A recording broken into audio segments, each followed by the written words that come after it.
कभी कभी प्यार वो नहीं होता जो हम सोचते हैं। कभी कभी प्यार के पीछे छिपे होते हैं ऐसे राज जो दिल तोड़ भी देते हैं और जिंदगी बदल भी देते हैं।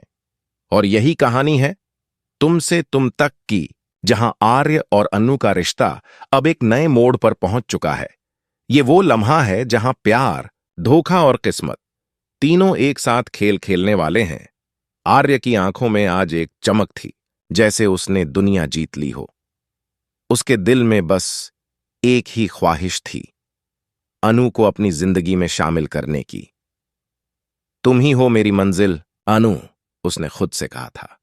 लेकिन किस्मत को शायद कुछ और ही मंजूर था। दूसरी तरफ अनु अपने छोटे से कमरे में बैठी थी, लाल ऊन के गोले से धीरे धीरे एक स्वेटर बुनते हुए। हर टांका जैसे उसकी उम्मीद का धागा था, हर धागे में विश्वास का एहसास। वो मुस्कुरा रही थी, लेकिन उसके दिल के किसी कोने में एक अनकहा डर भी पल रहा था। और फिर वही हुआ जिसका उसे अंदेशा था। अचानक एक अजीब सपना आया। सपने में उसने देखा कि आर्य उसके सामने खड़ा है, लेकिन उसकी आंखों में प्यार नहीं था, बस सन्नाटा। कोई आवाज उसे कह रही थी, सावधान रहो अनु, जो तुम समझती हो वो वैसा नहीं है, वो तुम्हें धोखा देगा। अनु घबरा कर जागी, सांसें तेज चल रही थीं। उसने खुद को समझाया, नहीं, आर्य ऐसा नहीं कर सकता, वो मुझसे प्यार करता है। लेकिन दिल के भीतर कहीं कोई साया था जो कह रहा था, क्या तुम सच जानती हो? सुबह होते ही आर्य ने एक खूबसूरत रिंग खरीदी, गोल्ड की, जिसमें छोटा सा दिल बना था। उसने ठान लिया कि आज वो अनु को प्रपोज करेगा, चाहे कुछ भी हो जाए। शहर की हवा में एक अजीब सी बेचैनी थी, जैसे कुछ बड़ा होने वाला हो। अनु उस वक्त मंदिर के बाहर फूल चढ़ा रही थी, जब अचानक एक अजनबी भिखारी उसके पास आया। उसकी आंखें लाल थीं, चेहरा धूल से सना हुआ था, पर आवाज बेहद डरावनी, वो तुम्हें धोखा देगा, वो तुम्हारा अंत है। अनु ने उसे डांट कर हटाना चाहा, लेकिन तभी वो पत्थर उठाकर उसकी तरफ फेंकने वाला था कि आर्य वहां आ गया। उसने अनु को अपनी बाहों में खींच लिया। पत्थर जमीन पर गिरा और अनु का दिल धक से रह गया। आर्य ने गुस्से में पूछा, कौन था ये? तुम्हें मारने की हिम्मत कैसे हुई इसे? अनु ने घबरा कर कहा, मुझे नहीं पता आर्य, लेकिन वो कह रहा था कि तुम मुझे धोखा दोगे। आर्य के चेहरे पर एक पल को सन्नाटा छा गया। फिर उसने हंसकर कहा, लोग पागल होते हैं अनु, उन बातों को दिल पर मत लो। मैं कभी तुम्हें धोखा नहीं दे सकता। लेकिन उसी पल कहीं दूर आर्य का फोन बजा। स्क्रीन पर नाम चमका, जलंधर। उसके चेहरे पर एक पल को साया आया और फिर वो मुस्कान में बदल गया। अनु ने देखा तो कुछ नहीं कहा, पर दिल में एक सवाल रह गया, आर्य मुझसे कुछ छिपा रहा है क्या? इधर कहानी का रुख बदलने लगा था। अनु के पापा अब अपनी बेटी की शादी नील से तय करना चाहते थे। एक सभ्य, समझदार और परिपक्व लड़का। आर्य को यह बात पता चली तो उसका दिल जैसे टूट गया। उसने रात भर अपने कमरे में खुद से वादा किया, अब मैं उसे हर हाल में अपना बनाऊंगा। और तभी कहानी में एंट्री हुई झेंडे की, आर्य का सबसे करीबी दोस्त, जो उसे हर मुश्किल में साथ देता था। झेंडे ने कहा, अगर तुम्हें अनु चाहिए तो तुम्हें प्लान बनाना होगा, प्यार से नहीं तो ताकत से। यहीं से शुरू हुआ वो खेल जिसमें हर कदम एक चाल थी। और अब दोस्तों, कहानी बस गर्म होने वाली है, क्योंकि अगली बार आर्य सिर्फ प्यार नहीं मांगेगा, वो उसे हासिल करने निकलेगा। बीच में दोस्तों, अगर आप जानना चाहते हैं कि क्या आर्य वाकई अनु का सच्चा प्रेमी है या उसके पीछे कोई खतरनाक मकसद छिपा है, तो इस कहानी के अगले हिस्से को मिस मत कीजिए, क्योंकि जो सच सामने आने वाला है वो सबको हिला देगा। रात का सन्नाटा पूरे शहर पर छाया हुआ था, लेकिन आर्य के दिमाग में जैसे तूफान चल रहा था। उसके हाथ में रिंग थी, पर आंखों में एक गहरी बेचैनी। अनु को नील से शादी नहीं करने दूंगा, उसने दांत भींचते हुए कहा। तभी दरवाजा खुला। झेंडे अंदर आया और बोला, भाई, सब समझ गया हूं मैं। नील और जलंधर दोनों एक साथ हैं। नील ऑफिस की फाइलें जलंधर तक पहुंचा रहा है, वो हमारे खिलाफ काम कर रहा है। आर्य ने कुर्सी पर जोर से मुक्का मारा। मतलब अब खेल पलटना पड़ेगा। झेंडे ने धीरे से कहा, तो अब क्या करेंगे? आर्य ने ठंडे स्वर में जवाब दिया, अब वो जो चाहे मैं करूंगा। अनु को मैं किसी भी कीमत पर खो नहीं सकता। अगले दिन अनु मंदिर जा रही थी जब उसकी नजर आर्य पर पड़ी। वो उसके सामने आ गया, आंखों में वही जुनून, वही इरादा। अनु, मुझे तुमसे कुछ कहना है, उसने कहा। अनु ने मुस्कुराते हुए पूछा, क्या बात है आर्य? लेकिन उससे पहले कि आर्य कुछ कह पाता, अनु के पापा नील के साथ वहां पहुंच गए। आर्य, अब से मेरी बेटी तुमसे कोई संबंध नहीं रखेगी। हमने नील को चुना है। वो आवाज कठोर थी। आर्य ने खुद को संभाला, लेकिन उसकी आंखों में आग थी। उसने बस एक वाक्य कहा, आप चाहें या ना चाहें, अनु मेरी है और रहेगी। उधर नील भी जलंधर के ऑफिस में बैठा था। जलंधर ने ठंडी हंसी के साथ कहा, तू जानता है ना, अब तेरे पास कोई रास्ता नहीं है। अगर तूने वो शादी नहीं की तो तेरी जान जाएगी। नील डर गया था। वो जानता था कि जलंधर सिर्फ धमकी नहीं देता, करता है। लेकिन उसके दिल में एक और डर था, आर्य। आर्य से टकराना मतलब तबाही। उसने कहा, लेकिन आर्य तो अनु को छोड़ने वाला नहीं है। जलंधर ने जवाब दिया, तो उसे छोड़ना पड़ेगा, चाहे उसकी जान क्यों ना चली जाए। शाम को अनु अकेली खिड़की के पास बैठी थी। हवा चल रही थी, लेकिन दिल में तूफान था। वो बार बार सोच रही थी, क्या सच में आर्य मुझे धोखा देगा? तभी उसका फोन बजा। स्क्रीन पर आर्य का नाम चमका। उसने डरते डरते कॉल उठाई। आर्य! उस पार से आर्य की आवाज आई, अनु, मुझे तुमसे मिलना है, आखिरी बार। अनु ने हिचकिचाते हुए कहा, लेकिन आर्य, पापा। बस एक बार मिलो, आर्य ने बीच में टोका। सब कुछ समझ जाओगी। रात के अंधेरे में अनु चोरी से घर से निकली और उस पुराने पुल पर पहुंची जहां वो दोनों पहली बार मिले थे। आर्य पहले से वहां खड़ा था। उसके हाथ में वही रिंग थी। अनु, उसने कहा, मैंने सब कुछ खो दिया है, लेकिन तुम नहीं खोना चाहता। अनु ने उसकी आंखों में देखा। वहां प्यार था, लेकिन कुछ और भी, एक अजीब सा रहस्य। आर्य, तुम मुझसे कुछ छिपा रहे हो? उसने पूछा। आर्य ने जवाब नहीं दिया, बस रिंग उसकी उंगलियों में पहना दी और कहा, अब तुम मेरी हो। उसी वक्त कुछ कदमों की आहट हुई। झेंडे भागता हुआ आया। आर्य, जलंधर के लोग आ गए हैं। अचानक वहां गोलियों की आवाज गूंजी। आर्य ने अनु को पकड़कर झुकाया।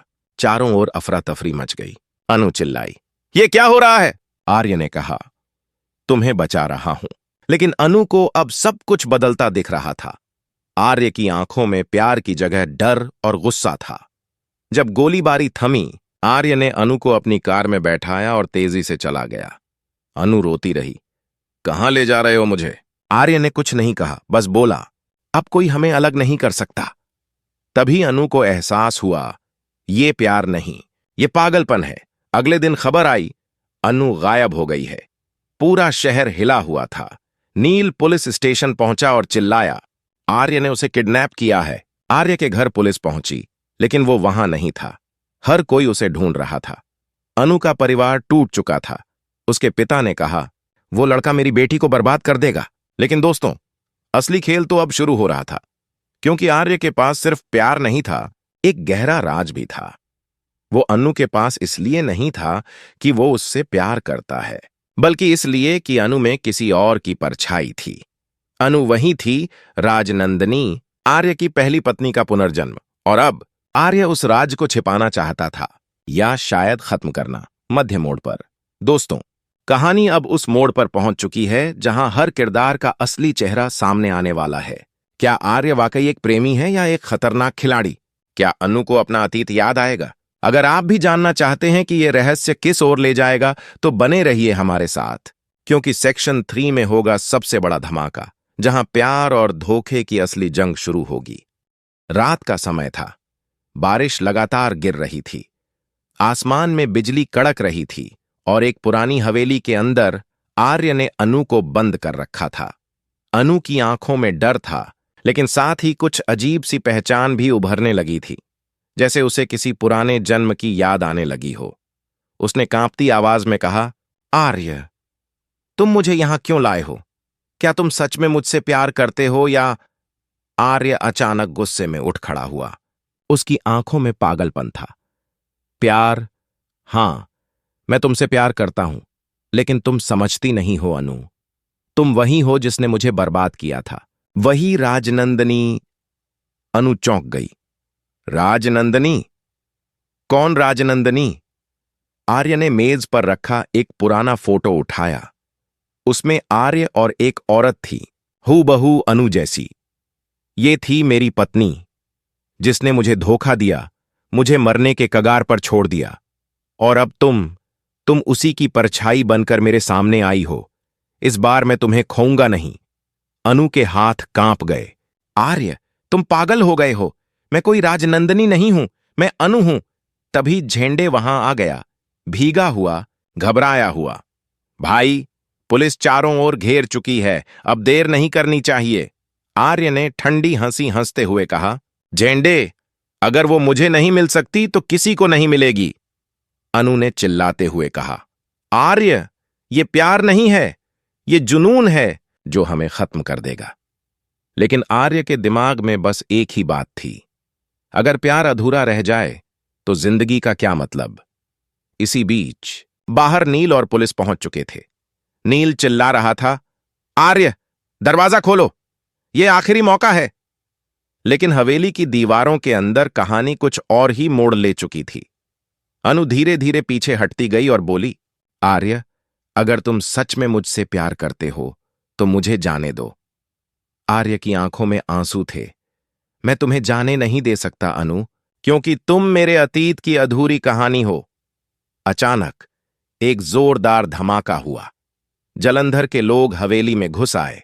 गोलियों की आवाजें गूंज उठीं। झेंडे आर्य के सामने आ गया। भाई, अब बस करो। लेकिन उसी वक्त जलंधर ने गोली चला दी, जो झेंडे को लगी। झेंडे गिर पड़ा। आर्य ने चीखते हुए जलंधर पर गोली चलाई। हर तरफ धुआं, खून और चीखें थीं। अनु रो रही थी। रुको आर्य, ये सब खत्म करो। लेकिन कहानी अभी खत्म नहीं हुई थी। अनु के गिरते हुए कदमों के बीच उसे वो सपना याद आया, वही सपना जिसमें एक आवाज ने कहा था, वो तुम्हें धोखा देगा। अब उसे समझ आया, ये वही वक्त था। उसने खुद को संभाला और आर्य के पास जाकर कहा, अगर मैं सच में राजनंदिनी हूं तो मेरा वादा सुनो। मैं फिर तुम्हें अकेला नहीं छोड़ूंगी, लेकिन इस बार हमें मरना नहीं, जीना है। आर्य की आंखों में पहली बार प्यार की झलक आई। उसने धीरे से कहा, क्या तुम सच कह रही हो अनु? उसने सिर हिलाया। हां, लेकिन शर्त यह है कि हम दोनों इस नफरत को खत्म करेंगे। तभी पुलिस अंदर घुस आई। आर्य ने अपने हाथ ऊपर कर दिए। नील आगे बढ़ा। आर्य, अब सब खत्म हो गया है। आर्य ने मुस्कुराते हुए कहा, नहीं नील, अब सब शुरू हुआ है। और उसने अनु की ओर देखा। अनु, मैं तुम्हें खोना नहीं चाहता था, लेकिन शायद अब समझ गया हूं कि प्यार पाने से ज्यादा जरूरी है प्यार को आजाद करना। अनु की आंखों से आंसू बह निकले। पुलिस आर्य को ले गई और हवेली की रोशनी बुझ गई। कुछ दिन बाद अस्पताल में अनु झेंडे से मिलने गई। वो अब ठीक था। उसने कहा, भाभी, भाई आर्य ने जो किया वो गलत था, लेकिन दिल से वो बुरा नहीं था। अनु ने कहा, मुझे पता है झेंडे, उसकी रूह में बस दर्द था जो प्यार के नाम पर निकला। तभी दरवाजे के बाहर नील आया। उसने कहा, अनु, अब सब कुछ खत्म हो गया है, तुम्हें नई शुरुआत करनी चाहिए। अनु ने खिड़की से बाहर देखा। सूरज उग रहा था। उसने धीरे से कहा, नई शुरुआत? हां, शायद अब वक्त है।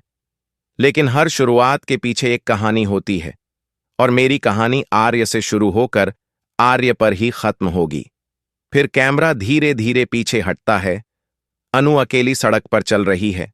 हवा उसके बालों को हिला रही है और बैकग्राउंड में आर्य की आवाज गूंजती है, अनु, अगर अगला जन्म हुआ तो फिर से मिलेंगे। इस बार अधूरे नहीं, पूरे प्यार के साथ। और दोस्तों, यहीं खत्म नहीं होती कहानी, क्योंकि यह तो बस एक अधूरा अध्याय था। आने वाले एपिसोड्स में तुम से तुम तक का नया सफर शुरू होगा, जहां अनु एक नई जिंदगी की ओर बढ़ेगी। लेकिन किस्मत फिर उसे उसी रास्ते पर ले जाएगी जहां आर्य का साया अब भी बाकी है। कहानी अब और गहराई में जाएगी। अनु को अपने पिछले जन्म की पूरी यादें लौटेंगी। वो समझेगी कि कैसे आर्य और राजनंदिनी का प्यार एक श्राप में बदल गया था, और अब उस श्राप को खत्म करने के लिए उसे खुद को फिर उसी आग से गुजरना होगा। फाइनल ट्रैक में दिखाया जाएगा कि कैसे अनु अपने नए जीवन में भी आर्य की यादों को मिटा नहीं पाती। कभी वो उसकी आवाज सुनती है, कभी उसकी परछाई। उसे महसूस होता है कि आर्य अब भी उसके आसपास है। और तभी एक दिन जब वो मंदिर में दीपक जलाती है, अचानक पीछे से वही जानी पहचानी आवाज आती है, अनु। वो पलटती है और कैमरा धीरे धीरे आर्य के चेहरे पर फोकस होता है। हाँ, वही चेहरा, वही आंखें, लेकिन इस बार और भी रहस्यमयी मुस्कान के साथ। यानी दोस्तों, तुम से तुम तक की कहानी अब और भी रोमांचक मोड़ लेने वाली है। प्यार, बदला और पुनर्जन्म की यह दास्तान अब नए रूप में लौटेगी। अगर आप भी देखना चाहते हैं कि अनु और आर्य का अगला सफर कहां तक जाएगा, क्या प्यार फिर जीतेगा या किस्मत फिर उनसे खेल खेलेगी, तो कहानी के अगले अध्याय का इंतजार जरूर करें। अपनी राय हमें कमेंट में बताएं। क्या आप चाहते हैं कि आर्य वापस आए या अनु अपनी नई जिंदगी शुरू करे?